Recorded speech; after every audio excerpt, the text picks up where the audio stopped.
Tout à fait, Mohamed. Une équipe de Croatie merveilleuse et du coup un coup de tonnerre qui s'abat sur cet Euro car l'Espagne avait considérablement impressionné lors de ses 2 premiers matchs. Décidément, cette compétition va être très ouverte et du coup aussi il va y avoir 2 tableaux qui vous mènent à la finale qui ne seront pas du même niveau. Un redoutable avec l'Italie, l'Espagne, donc ce n'était pas prévu, l'Allemagne et aussi la France.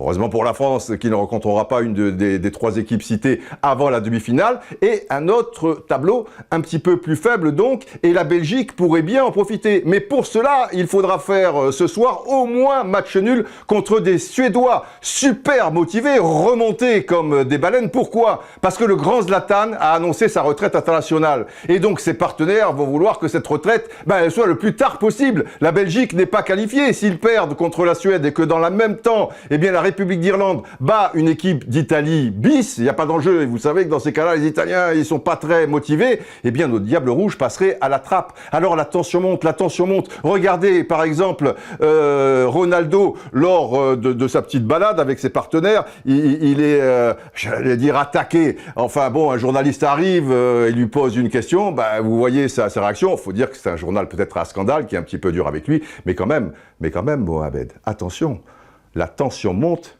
à El Paso. On arrive au match coup près.